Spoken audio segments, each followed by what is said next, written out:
बहुत अच्छे। आप सब लोग अपना चेहरा मंच की तरफ कर लें और शांत मन से बैठ कर के 10 मिनट थोड़ी सी बात मैं करना चाहता हूं, उसे आप सुनेंगे और अपनी श्रद्धा और भक्ति अपने गुरुदेव के चरणों में अवश्य प्रदर्शित करेंगे।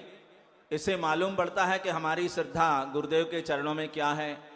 और यदि हम उठ करके जा रहे हैं, बात कर रहे हैं, इसका मतलब है गुरुदेव के चरणों में हमारी श्रद्धा और समर्पण का भाव जरूर है, लेकिन कम है। उसको पूरा रखें, कम ना करें। इसलिए सब लोग अपना ध्यान इस तरफ करें।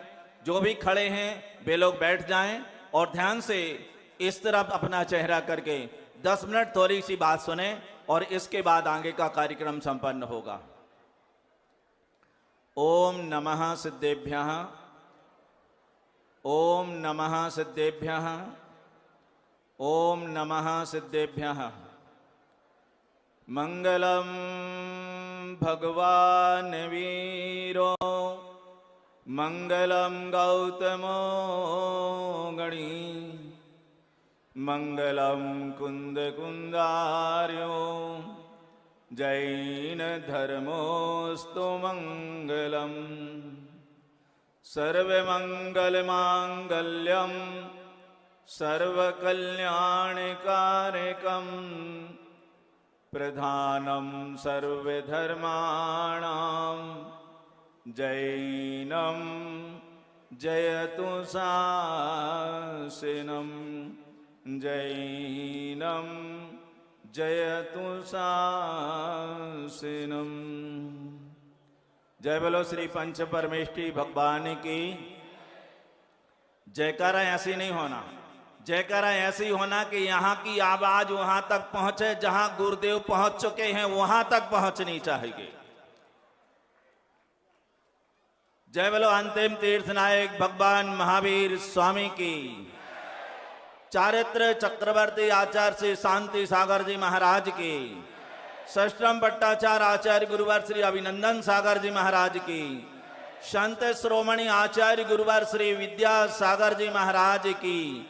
अहिंसामयी जैन धर्म की। आचार्य शिवदार सागर जी महाराज की। समस्त मंचासीन मुनि वृंद की। धर्मानुरागी महानुभाव, आज का एक कलश स्थापना का पावन प्रसंग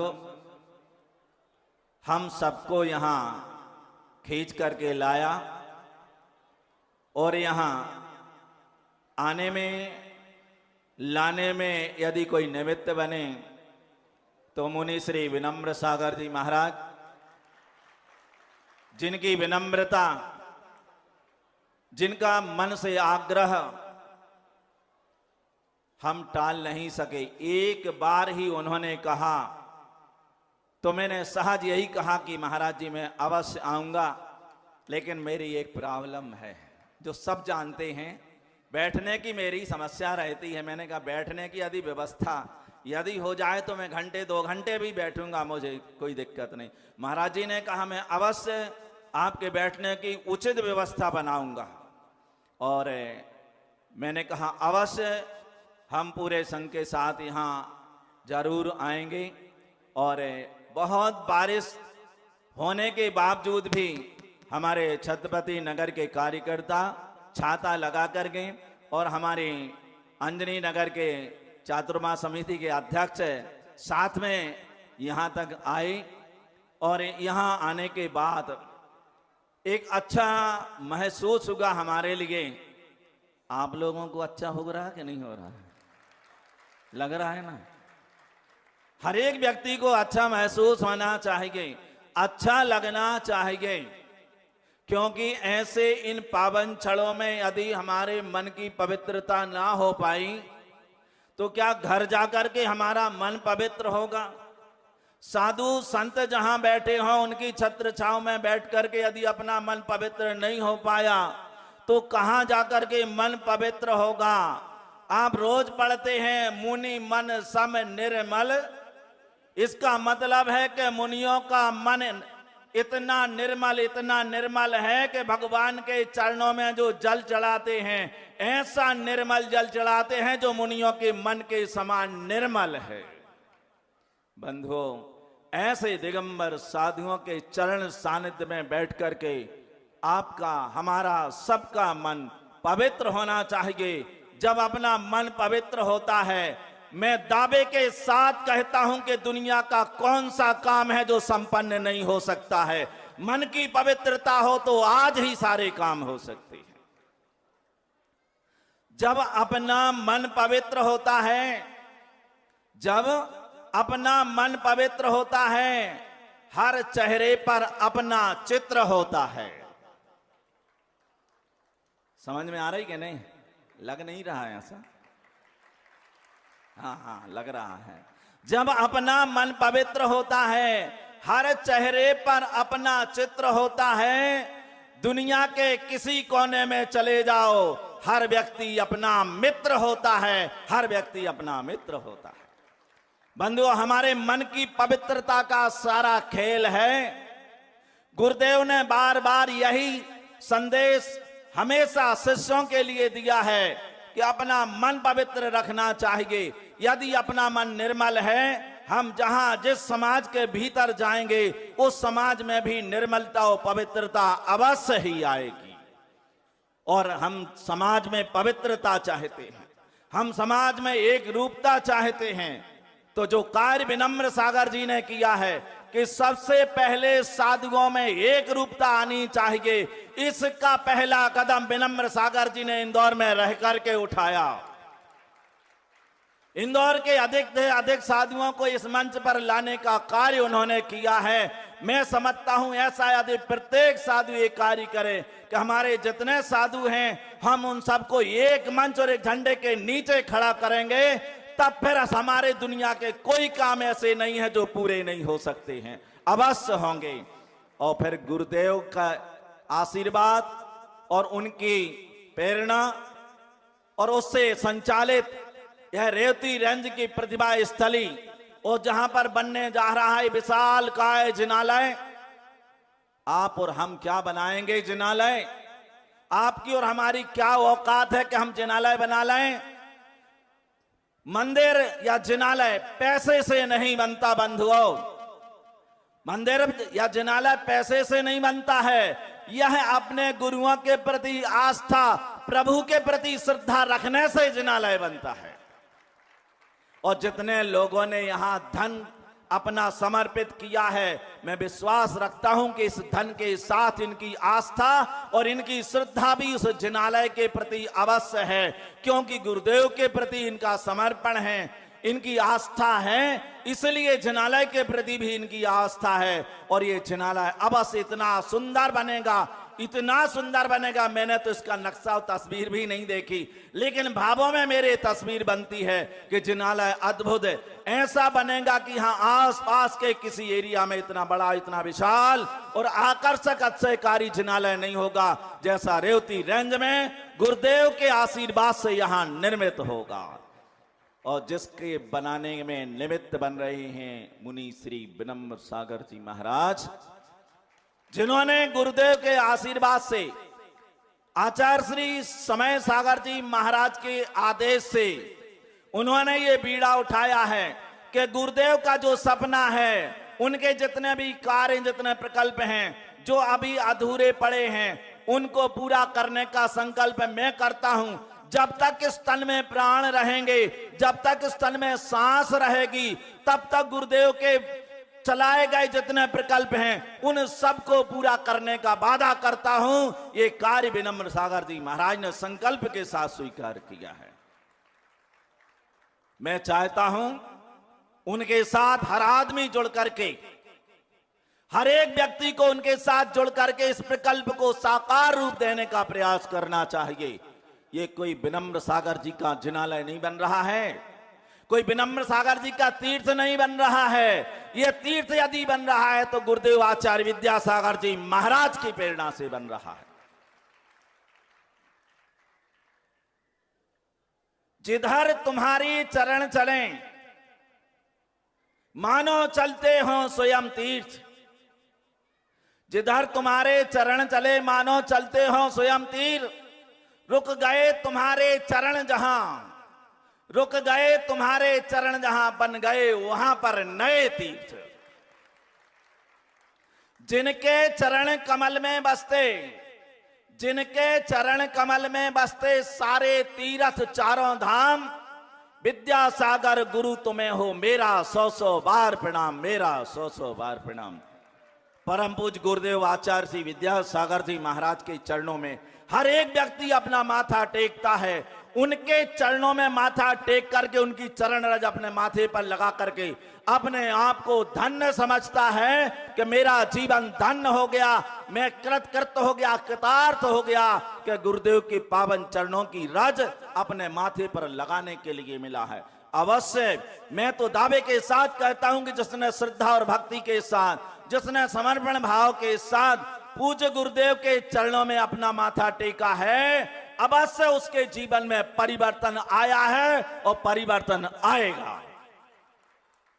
आचार्य श्री के लिए मैं 4 पंक्तियां बार बार कहता हूं। इनके अल्फाज में गीता कुरान उतरते देखा है। आचार्य श्री की बात कर रहा हूं, गुरुदेव विद्यासागर जी महाराज। इनके अल्फाज में गीता कुरान उतरते देखा है।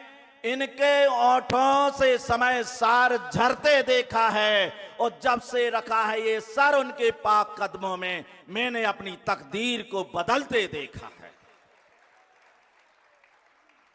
ये किसी दूसरे की बात नहीं करता हूं, स्वयं की बात करता हूं। जब से गुरुदेव के चरणों में माथा रखा है, मेरे जीवन में परिवर्तन आया।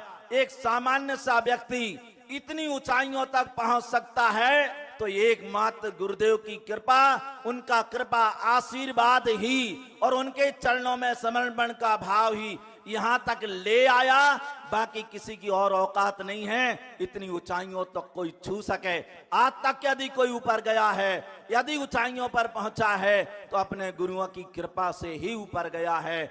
ऐसे गुरुदेव जिन्होंने इस धरती पर श्रमण संस्कृति को जागृत रखने के लिए, श्रमण संस्कृति को निर्दोष बनाए रखने के लिए जिन्होंने अपनी चर्या इतनी निर्दोष मूलाचार के अनुरूप रखी है।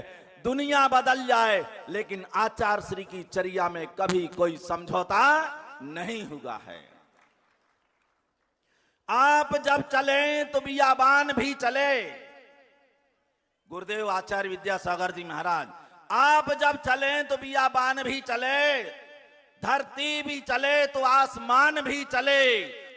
जो दीप आपने इस धरती पर जलाया है श्रमण संस्कृति का, वह बुझ ना सकेगा, चाहे तूफान भी चले, चाहे तूफान भी चले।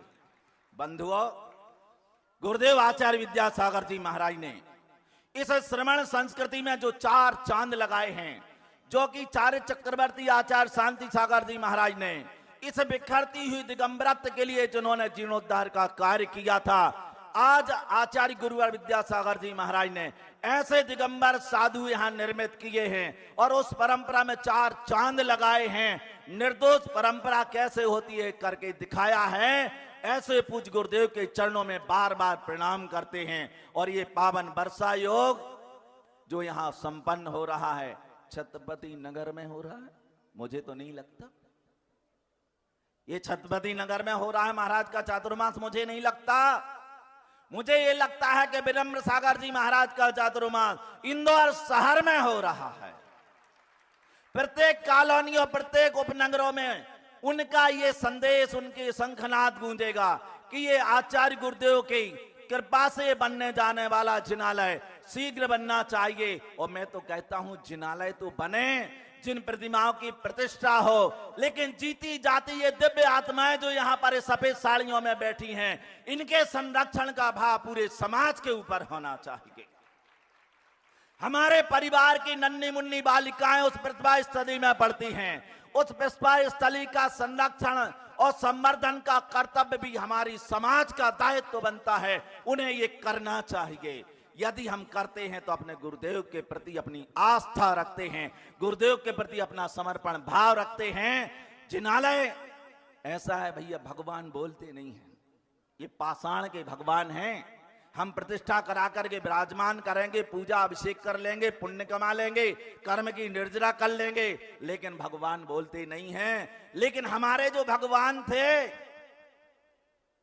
जो बोलते थे, जो कहते थे, अच्छा संदेश देते थे, समाज के लिए एक प्रेरणा दिया करते थे, ऐसे गुरुदेव हमें दिगंबर साधुओं के प्रति आस्था रखिए, पूज्य गुरुदेव के प्रति अपनी गहरी आस्था बनाए रखिए। आज भले ही गुरुदेव यहां नहीं हैं, लेकिन उनकी संस्कृति, उनकी शिष्य परंपरा, उनके संदेश पूरे समाज में आज भी उसी तरह मान्य है, उसी तरह उनका प्रभाव, वो प्रभावना आज भी पूरे देश में सब जगह हो रही है। पूज्य आचार्य श्री विद्यासागर जी महाराज ने जो कार्य किया है, इस धरती पर ऐसा कार्य करने वाला अभी 100 वर्षों में तो कोई पैदा नहीं हो पाएगा। इसके बाद किसने देखा कि कौन पैदा होगा? एक ऐसा दिव्य पुरुष, एक दिव्य आत्मा इस धरती पर पैदा हो गई। हमने कभी तीर्थंकर और अरहंतों को नहीं देखा, हमने आदिनाथ और भगवान महावीर को नहीं देखा, और आचार्य श्री के बारे में हम बहुत चर्चाएं करते हैं, खूब उनका परिचय करते हैं, लेकिन आचार्य श्री के बारे में 4 पंक्तियां कह करके मैं अपनी वाणी को यहीं विराम देता हूं। आगे कार्यक्रम और संपन्न होना है। आचार्य श्री का वर्णन बोलिए कैसे करूं? आचार्य श्री का वर्णन बोलिए कैसे करूं? शब्द लगते निरर्थक, अब कौन सी उपमा भरूं? सत्य से साकार चारित्र दर्शन ज्ञान है, सत्य से साकार चारित्र दर्शन ज्ञान है। मैं तो कहता संत के ही वेश में भगवान है, मैं तो कहता संत के ही वेश में भगवान है।